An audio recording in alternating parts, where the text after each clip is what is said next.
On March 12, 2023, police in Vancouver, Washington received a call from a worried grandmother. Her daughter and Vancouver, Washington received a call from a worried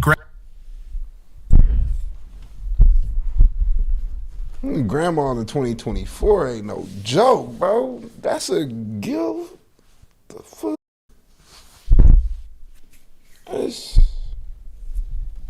grandmother. Her daughter and granddaughter, 27 and 6 years old, had gone missing. Miche was a single mother, and her daughter Layla was her whole world.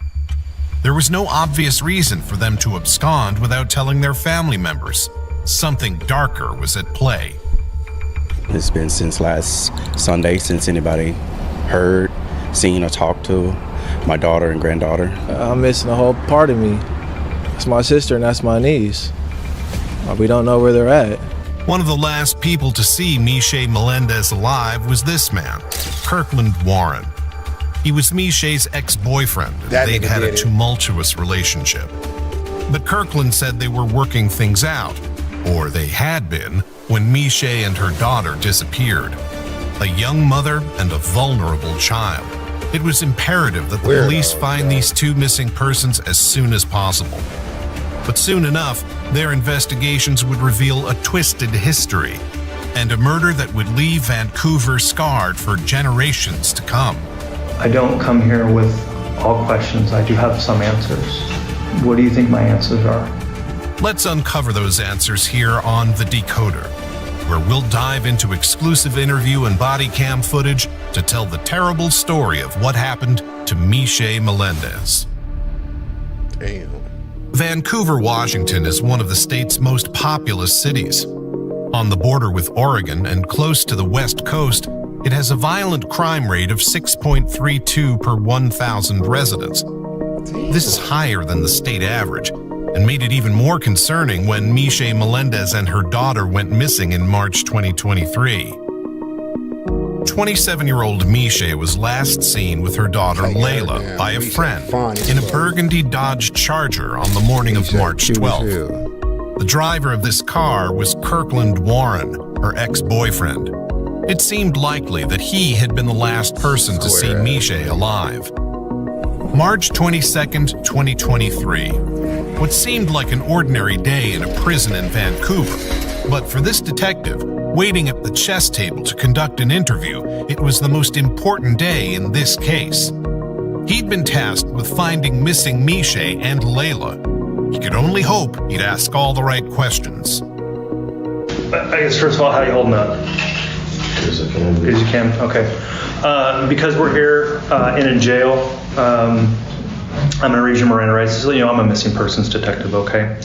I also do a few other things like cell phones and computers. Why did the detective so nervous, bro? What are you holding your shins for? They got this young ass 3-year experience as detective working on this major case, squad. My nigga up in there talking to the suspect holding his shins. He holding his shins. The fuck kind of shit is this? I'm a bit of a geek, but part of me being a geek is I also have to do missing persons. So in my missing persons investigation... Huh? Why are you telling him you a geek, bro? That's gonna make him less, like...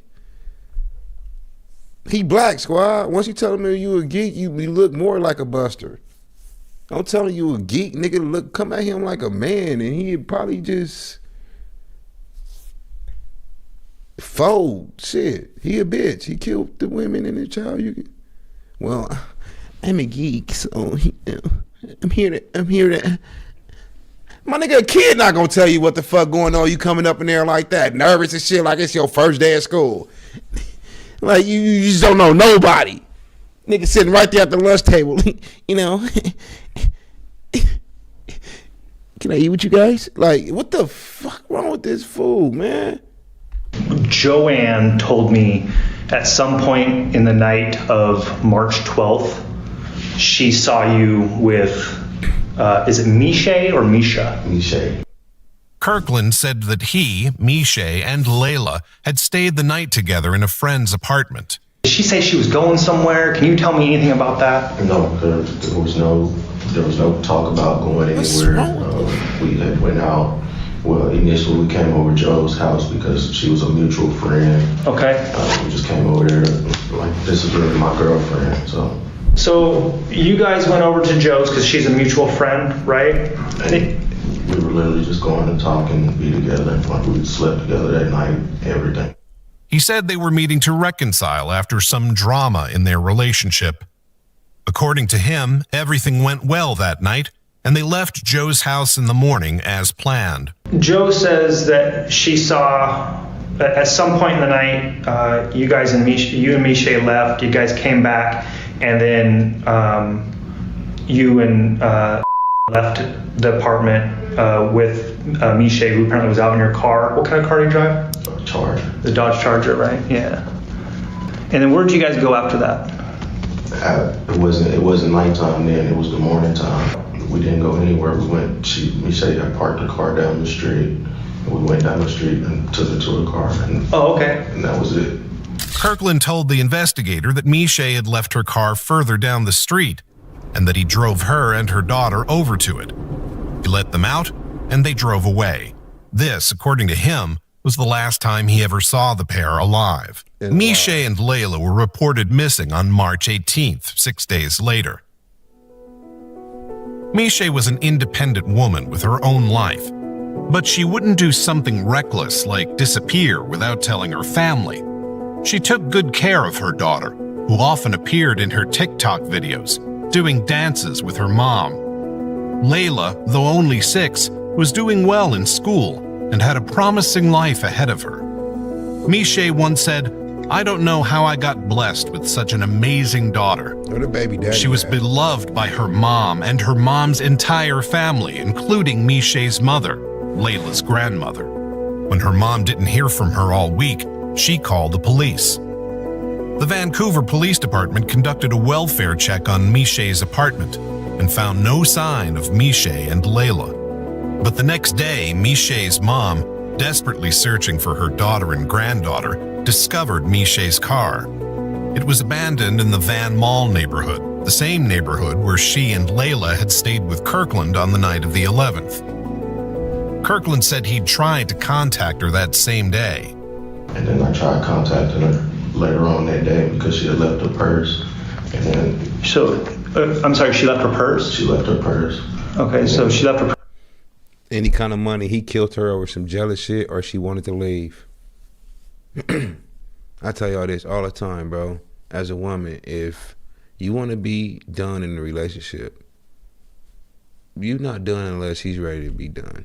I tell y'all this all the time, bro. Telling you want to be over, some niggas, y'all, most, not some, most relationships, they'll go ahead and skate. They'll threaten you. "I see you with another nigga, I'm gonna break your neck, bitch." He ain't gonna do it. "I'm gonna kill that nigga." He ain't gonna do it. But some niggas, squad, that you meet, they will get so jealous, so embraced that you don't want to be with them and that you want to move on with your life. They will murder you. Straight up. It's crazy. Y'all females, a nigga will tell you, "I'll kill you if you try to leave me, bitch," and you think it's cute. He ain't playing. Well, the last nigga said that he didn't kill me, Ghost. Well, he was playing. All these niggas not gonna be playing. As a woman, your relationship is not over until he's ready for it to be over. Straight up. Straight up. Purse in your car? Yeah. Okay. But literally after that, Joe, even then, I had tried to, I didn't call her on a regular phone. I called her Google Duo. Broke ass nigga. Safest. Called her Google Duo. She wasn't picking up. And this is because she's missing, right? Like you were trying to get a hold of her and you couldn't. I mean, it wasn't a big concern at first because okay. I literally just thought she was just ignoring me for a little bit or something. Kirkland and Mishay had an on-again, off-again relationship. It didn't seem unusual that she wouldn't contact him for a while. He said he went to a bagel shop after dropping her off, and then to another friend's house, Nettie's. Her absence didn't concern him until she was reported missing nearly a week later. So where do you think they're at? I don't know. You don't know? Okay. Is there any history of them running off? Not that I know of. No. Okay, so when you went over to Nettie's, what did you and Nettie do? We just hung out, ate a bagel, and just watched TV. Did you buy her a bagel too? Yeah. Is she like a girlfriend? No. No, she's just a friend. Michelle is my girlfriend. Michelle is my girlfriend. But me and my wife are in the process of being separated. Kirkland grew up in Pine Bluff, Arkansas. Yeah, she didn't want to be with this world face ass nigga. I don't even know why she gave him some pussy in the first place, bro. He got a wife. She got tired of that shit, bro. Go back home to your wife. I don't want to be with you no more. And that nigga, you don't want to be with me. You don't want to be. Look, you're not finna be with nobody, even though I got a wife. And he killed her and her daughter, bro. Seating hairline ass. I hate Buster. It's just like I could see through a nigga, bro. I don't know what it is about my life or why God did this shit to me. I don't know why. I could just see through it. And stop fucking looking at me like that, you bitch ass nigga. Don't even squad. You know what I'm saying? I could just see this shit. Arkansas. He was the son of a municipal judge who resigned in 2009 following allegations of misconduct, including second-degree forgery, abuse of office, and attempted theft of property. In the last few years, Kirkland had moved to Vancouver, Washington, where he married a woman named Monet Tyler Warren. She and Kirkland had 2 daughters. Aged 26 in the spring of 2023, she worked at a bank in Portland. But she'd recently been accused of stealing money from customer accounts and transferring it to others. The theft amounted to nearly $25,000. He put her up to it. This wasn't a random, unconnected incident. On November 21st, 2022, Monet's credentials were used to alter account information at the credit union in order to steal, and She not doing all this on her own recognizance, bro. She married a fucking loser, a broke ass nigga, and he got her embezzling money from the company. 25,000 one time, 20,000 one time, simple math, 45,000. She not a women ain't that money. Matter of fact, let me take it back. Women are money hungry, but to hit licks like this by theyself in the marriage, the husband is putting them up to that shit, bro. And she taking the fall for it. $1,000 was transferred into an account under Miche Melendez's name. Miche was also seen on surveillance footage opening an account at the credit union that same month and exiting Monet's car. The 2 women knew each other and may have been tangled up in a criminal scheme together. Wow. This made sense with Miche's social media presence. She was an active TikTok user until her last post on December 20th, 2022. Right around the time of the thefts from the credit union, she began to go dark online, perhaps trying to minimize her exposure in case of an investigation. In both of her last posts, she could be seen with Kirkland. But what was Miche and Monet's connection? How had they developed the scheme if they were indeed both involved? The only thing the 2 women had in common was one man, Kirkland Warren. And Monet blamed Kirkland when she was questioned by police. Told you. She said she'd been changing the account information on behalf of her husband, who'd asked her to help him steal money. Told you. He said he was divorcing Monet. Just good at this shit, nigga. Just good at this shit, nigga. And old boy's a bum, squad. I know one when I see one. I know one when I see one, bro. He get these females, give them some dick, and have them steal for them. That I know a bum, buster ass nigga when I see one. Miche got tired of the shit, and guess what? He killed her. That's all that was. And her daughter. And her daughter, man. That's the scariest. And the crazy thing about it, the crazy thing about being a man, squad, that's not. My kid is older now, so if it was to happen, good thing. They're 11 and 14. The cool thing about being a man and having a baby mama that you're not with her kids, they gonna be getting dick from time to time. Or they gonna have a new dick live with them at the house. That's gonna be around your kids. While she go to sleep, she not gonna be up all night. This nigga can be playing the game. She fall asleep. That nigga go up in there, look at your kids, pull up the cover, feel on your daughter, maybe even feel on your son. Beat him, rape. I'm telling you, bro, that's the coldest thing about being a dad that got a baby mama that you not with, because they will fuck any nigga that look cute and don't care about his background. Don't even know that he done messed with kids before, don't know that he did all this shit. Females, bro. Females, bro. Sex be that important to them. I don't know. I don't know. You mean to tell me your daughter is 5 years old. You love your daughter with your whole life. Her student of the month awards up in there, her toys up in the house, her Pampers up in the house, her little clothes, drawers up in the house, her bed up in the house, her favorite food up in the house. She was born in that fucking house. And you met a nigga at the club 3 weeks later? I mean, a week later, he's spending the night at the house with you and your fucking daughter that you love that much, a stranger? Bitch, what if he fall asleep and he kill both of y'all? Females is dumb as shit. Niggas don't do that. Niggas not finna be babysitting their daughter and then go pick a bitch up, meet somebody at the club and have them spend the night the next fucking night or 2 nights later because the bitch is cute. You know what I'm saying? They don't do that. That's why females always be up in this predicament where a man is killing a fucking child, bro. You don't never see the situation where a nigga is fucking a female and the female killing kids. We don't want the bitch at the house. The bitch crazy. She might come back when we want to fuck her no more. Like, I don't. Hey, Miss Mandex, you a female. Shut up. I expect you not to agree right now. I'm talking to the homies. Anyway, like I said, that shit is different, squad. I don't trust it. You can't babysit your own child. What conversation are you watching? Who said somebody was babysitting their own child? What the fuck is this nigga watching? Hey, what you watching, bro? You can't babysit your own child. Is this nigga watching Maury? Who said anything about somebody babysitting their own? Anyway, watch the nigga you laid up with, man. Please.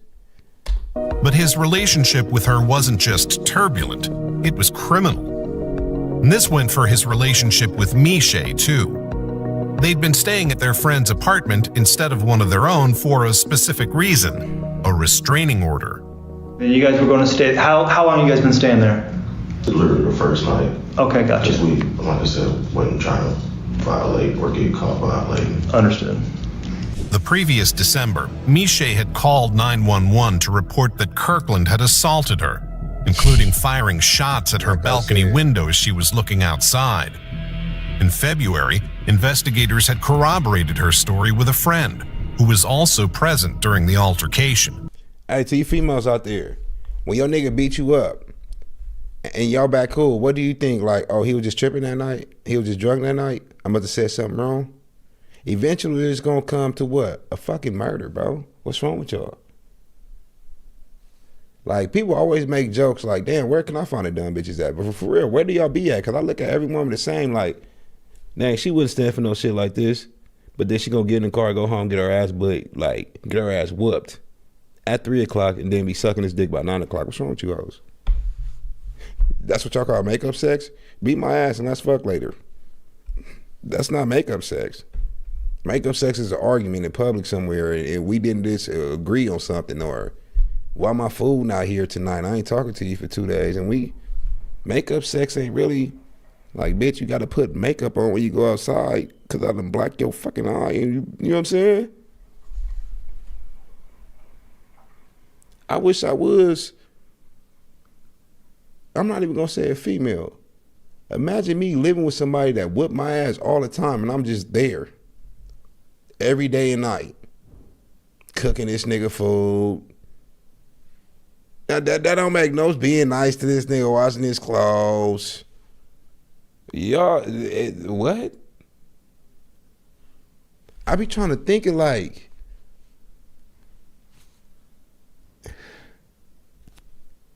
I don't know.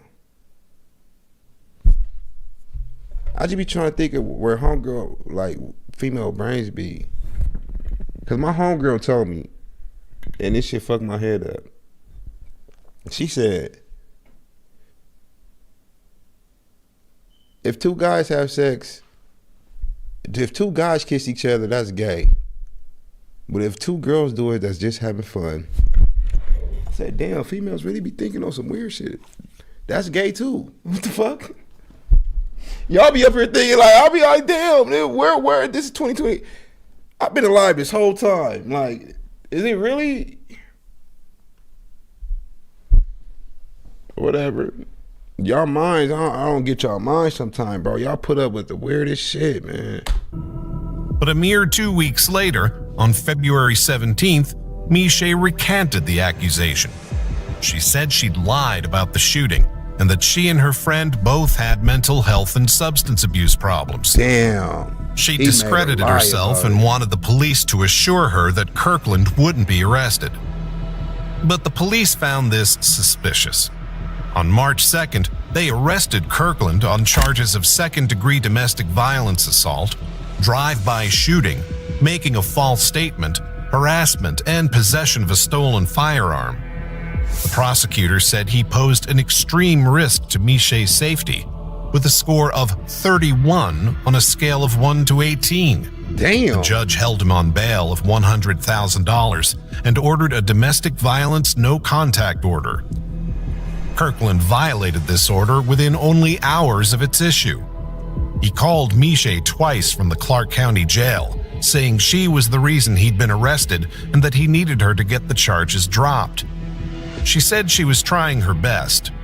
He was released on bail later that day, but was cited in court for violating the no-contact order. A higher bail and GPS monitoring was ordered on March 6th. Damn. The next day, the case was dismissed, and he was not fitted with a GPS monitor.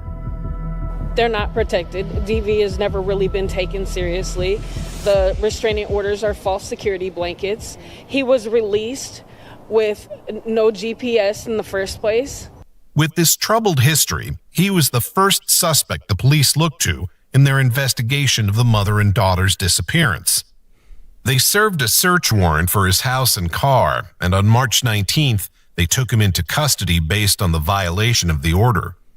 Hey, show me your hands. It's the police. Put your hands on top of your head and release your fingers. Listen, you are under arrest for a violation, okay? Do you understand? If you do not obey commands, force may be used against you. Do you understand? This gave the police the opportunity to interview him about Miche and Layla. So, I mean, I'm trying to gather leads, right? So if you were me, where would you go looking for, and again, if I find, I'm likely going to find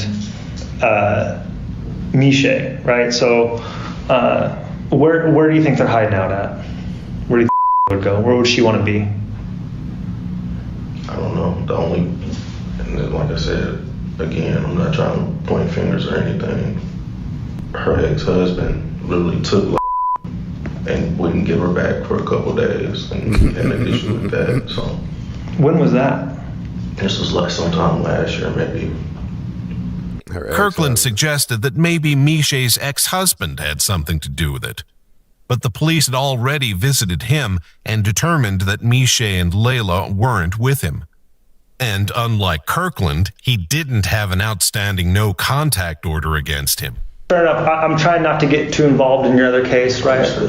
But like I said, I'm more interested in that little girl. Okay, that is, Miche could be anywhere, right? But I mean, I'm sure you love that little girl like everybody else, right? I mean, that little girl got a lot of family, right? Two of my own. Mm-hmm. And I'm telling you, I'm literally, when Miche gave her brother the card, I'm the one that got up in the morning to take Layla to school every morning.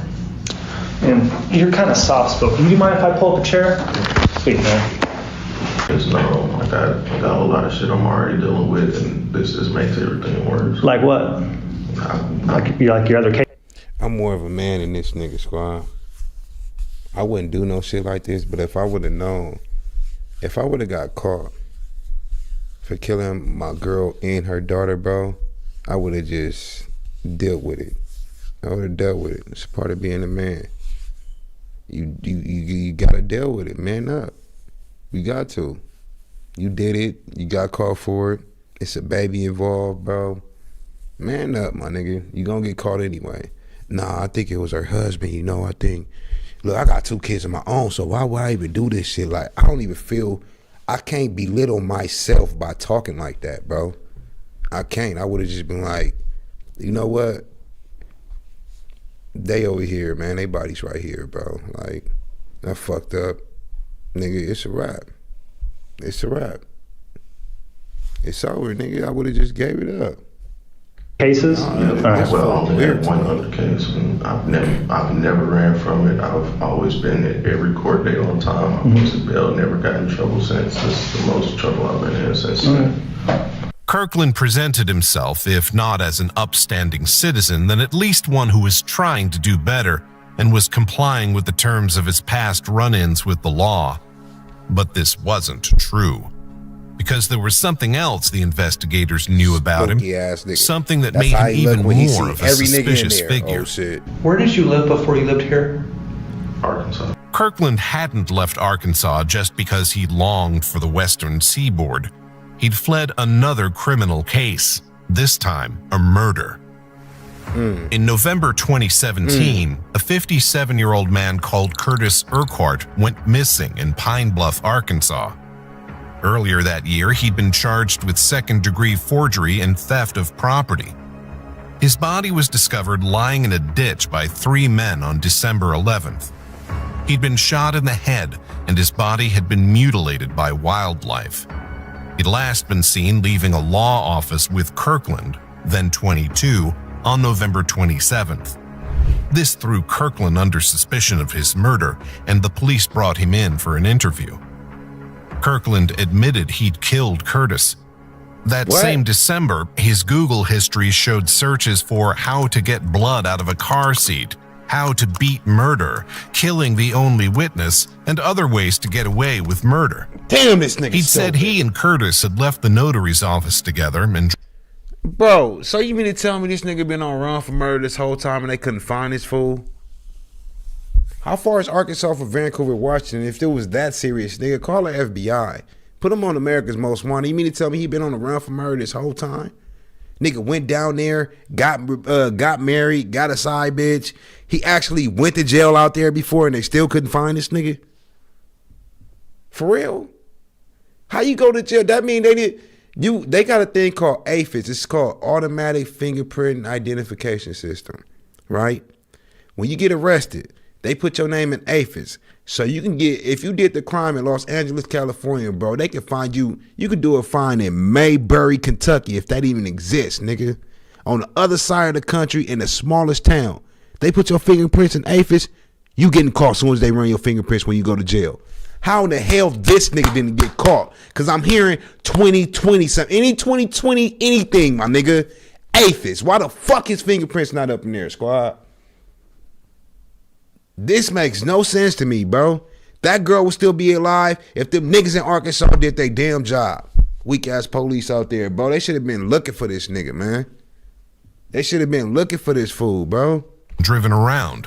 When Curtis had started to demand money from him, Kirkland refused, but Curtis kept insisting, and he said he was scared for his life. He reached under the driver's seat and pulled out a handgun, which he used to shoot Curtis in the head. He then dumped Curtis's body in a ditch and drove away. Kirkland was charged with first-degree murder and abuse of a corpse. He was released on $250,000 bond, and at some point between 2018 and 2020, moved across the country to Washington State. There, far from obeying the terms of his bail. I was just finna say that again. If y'all know this nigga jump bail, then how in the hell y'all done put a warrant? Oh my God, bro. He continued to violate it. In 2020, Vancouver police investigated him for possession of a stolen semi-automatic handgun. He surrendered it to them, but the following March he lied on an application to buy another semi-automatic handgun, saying he wasn't under indictment for a felony. The application was denied. But he got hold of a gun somehow anyway, because in December 2022, he used it to shoot at Miche's balcony window. Kirkland's murder charge in Arkansas was still pending, and now the disappearance of a mother and child was connected to his name. On March 17, 2023, the day before Mishe and Layla were reported missing, an Arkansas judge revoked his bail in the murder case. On the 22nd, he appeared in court and admitted he was wanted in Arkansas, but refused to waive extradition to be turned over to the authorities there. The judge ordered that he be held without bail. And that same day, 2 bodies were found. On Wednesday morning, the Clark County Sheriff's Office got a call from someone who was walking on this rural road in Washougal. The caller described what they believed to be 2 life-sized mannequins down an embankment near a creek. But when deputies arrived on scene, they discovered 2 bodies. Investigators contacted Vancouver police, who determined this was likely Mishe Melendez and Layla Stewart. Damn. They'd both been killed by gunshot wounds to the head. Damn. Mishe had been shot once and Layla twice, and Layla... What the little girl do for you to shoot her twice, though? You know what I'm saying? You shoot the mama twice, but the mama once, but the little girl twice? God be creating some weird ass niggas, bro. I'm keeping it oh so 100. That the big homie got some weird kids out here. That nigga creations be off a little bit. I ain't even gonna lie, bro. You mean to tell me this, what? What? Damn. Layla had been assaulted. Damn. The investigators took this discovery to their interrogation of Kirkland. Do you think I'm here to judge you? No. Do you think I'm here because maybe God put me here? You're here to do your job. Yeah. And what do you think that job is? To find them. To find them, right? Do you think maybe I have found them? No. You don't know? I hope not. Do you hope not? I hope not in the way you think. I hope not in the way that I think you decide to say. What do you think I'm about to say? Try to force the tears. Just tell me they're okay. I can't tell you that. That's all I need to hear. Just What do you think? Okay. Where do you think they are? I don't know. Kirk, I'm here to ask about what actually happened. And I wouldn't be here having this conversation with you if I didn't think that maybe you'd want to talk about it. I didn't do it. You didn't do anything? No, sir. So what did happen? I don't know. I don't know where they are. You don't know where they are? I've been calling and called. I get it. Do you think that maybe that might be some denial? No, sir. Kirkland. You cook, my I nigga. made my mistake before. Okay, fair enough, man. I'm not here to talk about past I stuff. don't run from it. Then tell me about what happened to that baby. I don't know. You do know. I don't. Kirkland. I don't want to go down the road with all the stuff that I have on my phone. I want to hear it from a man. You're a man, right? I am. You're a man that maybe made a mistake, not a monster? Not a monster. I made my mistakes in the past. So tell me about the mistake that happened. The one in Arkansas? No, I don't. Not about that, man. Tell me about this baby. I don't know. Kirkland tried to bring the conversation back to his past charges, including the murder in Arkansas. But he'd already confessed to that. This was something new. That's him playing and dumb. it displayed eerily similar hallmarks to the killing of Curtis Urquhart. They'd been shot in the head like Curtis and left in a ditch also like Curtis. I was there. I was at the scene. I know what road you were off of. I know why there's mud on your car. I know why there's tire tracks down that little road that goes up where you turned around and went back. I know all that stuff. I don't need to know if you did it. Everyone wants to know why. And I think a man like you would at least give people the peace of mind. She wanted to leave that Okay, bitch please ass don't lie. nigga. That's why. I didn't do anything. The investigator urged him to confess, but he refused. But this is your opportunity to at least tell your family why. I'm done talking. I told you I didn't know anything. We can go with an attorney from there. He asked for his attorney. But even without a confession, the evidence was mounting that he'd had something to do with Miche and Layla's murders. On March 13th and 15th, he texted a friend asking if she knew of secluded local areas like woods or a place where he could bury a gun. On the 15th, he also transferred $4,200 from Miche's bank account to his own using her phone. He texted another friend on March 18th saying, "I need to get rid of this stolo," which is slang for a stolen car. Yeah. It was possible he was referring to the Charger that Miche and Layla had last been seen in. On a search of this car, the police discovered shell casings, a large blue tarp, and both Miche and Layla's blood. It seemed certain that they'd been killed in his car. They talked to the friend that Miche and Kirkland had been staying with on the night of the 11th. This friend, Joe, said that they'd both left the house at about 5 a.m. March 12th, saying they were going out to make some money. Kirkland came back in his car at about 8 a.m., blasting loud music with Miche in the passenger seat. She was naked from the waist down and seemed to be passed out. Joe reached into the car to turn the music down, and Kirkland shouted at her to close the car door. But she didn't suspect something was amiss. Fatefully, she handed Layla and Layla's kitten Rocky over to Kirkland, and Kirkland drove off. Kirkland often took Layla to school, and she trusted him like a father. When she got into his car that morning, she would have no idea what was coming, and no idea that her mom was already dead in the front seat. Her life had so much promise as a 6-year-old child, and it was cruelly snatched away. And Layla had a little kitten named Rocky. That night, pictures of her, she had a kitten on her shirt. She loved cats. And when Joanna Cardinal put her in the defendant's car, she had Rocky with her.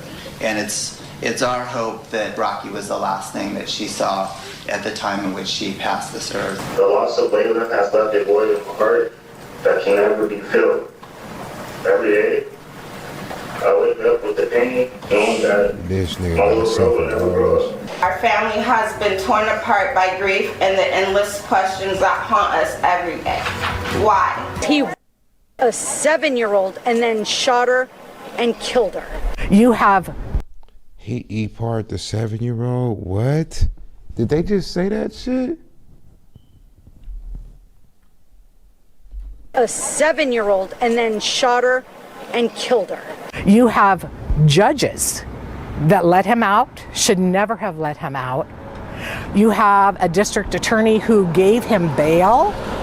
Why would you give somebody bail who has this kind of a history? With all the evidence mounting, Kirkland had to change his story. He then claimed that he'd given Miche a pistol to use to protect herself in her line of work, about which he was vague. He said that on that fateful morning they'd been arguing in the car about his second cell phone, and she'd fumbled with her gun during the conversation. She'd accidentally shot her daughter twice and then herself. This was what he claimed. But why try to hide the bodies? Exactly. And it would be some coincidence with the facts of the case so closely resembling the 2017 murder of Curtis Urquhart. Ultimately, Kirkland Warren had no choice but to plead guilty. He admitted to the murders of Layla and Miche, and he entered an Alford plea to a charge of assaulting Layla. This plea allowed him to maintain his innocence, but functioned as a guilty plea in sentencing. For these crimes, he was sentenced to life in prison. No death?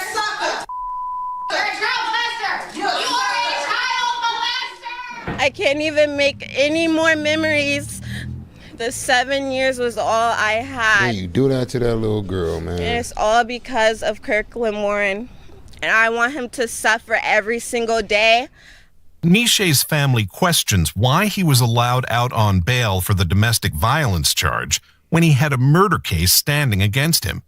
The trouble is when we have a legal system with district attorneys and judges, they are horribly undertrained in domestic violence. They know laws, but they don't know a perpetrator, they don't know the characteristics of a perpetrator, and they don't know what they do to a victim. Well, they should. He also pleaded guilty to Curtis's murder. His sentence for this 7-year-old crime will run concurrently with the life sentence handed down for the killing of Layla and Mishe. And though Arkansas is a death penalty state, that punishment has been taken off the table. It was abolished in Washington state in 2023. The motive for the murders remains unknown, though his interference in Mishe's accounts and his theft scheme involving his wife Monet suggest it was potentially financial. Monet pleaded guilty to 2 counts of first-degree theft and 2 counts of attempted identity theft, and was sentenced to 2 years probation. Kirkland Warren now begins his life sentence. But the Clark County community is angry, and Mishe and Layla's family won't ever move on.